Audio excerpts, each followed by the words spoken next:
Hello बच्चों, चलिए प्रश्न को देखते हैं। प्रश्न है, क्षारीय मृदा धातुओं के हाइड्रोक्साइडों के क्षारीय प्रबलता का क्रम लिखिए। तो देखिए बच्चों, यहाँ पर बात करें प्रश्न की मुख्य अवधारणा की। मुख्य अवधारणा, तो देखिए बच्चों यहाँ पर समझें, हमारे पास में यदि हम क्षारीय प्रबलता की बात करें, क्षारीय प्रबलता, क्षारीय प्रबलता, तो हमें यहाँ पर देखिए हाइड्रोक्साइड की बात की गई है। तो हम यहाँ पर कह सकते हैं जिस यौगिक में जिस यौगिक में यौगिक में हाइड्रोक्साइड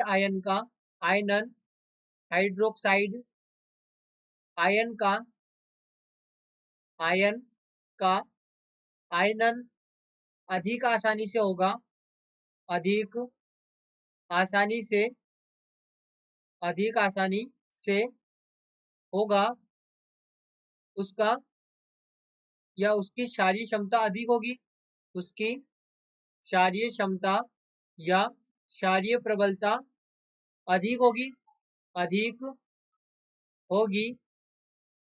अब हम ऐसा क्यों कह रहे हैं? तो देखिए बच्चों यहाँ पर समझे। अब बच्चों यदि यहाँ पर ध्यान दें तो देखिए हमने क्या कहा है, हाइड्रोक्साइड का आयनन। तो देखिए यहाँ पर यदि मान लें हमारे पास में ऐसे कैल्शियम हाइड्रोक्साइड है। अब कैल्शियम हाइड्रोक्साइड है तो यहाँ पर क्या होगा कि इस प्रकार से यहाँ पर calcium plus two OH minus में यहाँ पर ब्रेक होगा। अब ये जो OH माइनस यहाँ पर होगा, ये यहाँ पर जो OH माइनस होगा, यही तो यहाँ पर क्षारीय क्षमता दर्शाएगा। ये यहाँ पर जो OH माइनस है, ये जितनी आसानी से निष्कासित होगा, ये यहाँ पर फिर क्षारीय प्रबलता दर्शाएगा। तो देखिए हमारे पास में जितना बड़ा धनायन होगा, जितना बड़ा धनायन होगा, वो यहाँ पर उस धनायन के साथ में OH माइनस का बंध उतना ही कमजोर होगा, यानी कि OH माइनस उतनी ही आसानी से निष्कासित होगा।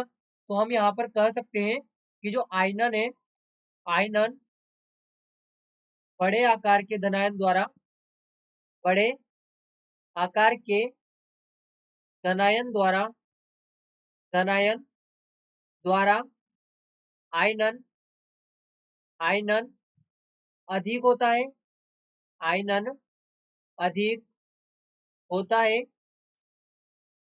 तो देखिए यहाँ पर यदि हम बात करें धनायनों की, तो सबसे पहले यहाँ पर आकार की बात करें तो क्षारीय मृदा धातुओं में हमारे पास में वो सबसे छोटा आकार होता है, वो होता है बेरिलियम+2 का।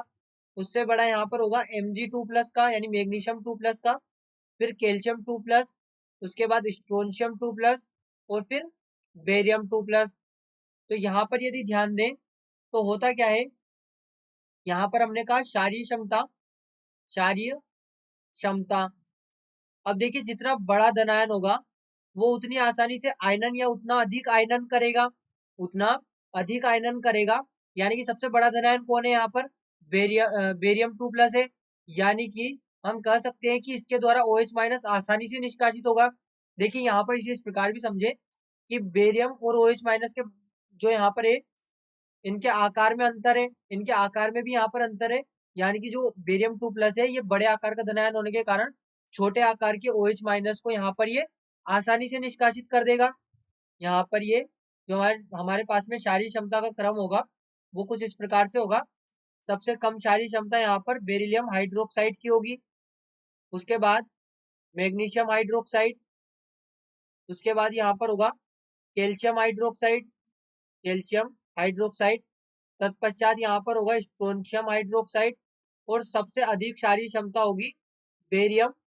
यहाँ पर ये हमारे पास में देखिए, इसे यहाँ पर इस प्रकार से लिखें, सबसे अधिक क्षारीय क्षमता हमारे पास में बेरियम की होगी, तो इसे यहाँ पर इस प्रकार से लिख सकते हैं, बेरियम हाइड्रोक्साइड, फिर उससे कम स्ट्रोंशियम हाइड्रोक्साइड, फिर उससे कम यहाँ पर होगा कैल्शियम हाइड्रोक्साइड, तत्पश्चात यहाँ पर होगा मैग्नीशियम हाइड्रोक्साइड, और सबसे कम क्षारीय क्षमता होगी बेरिलियम हाइड्रोक्साइड की।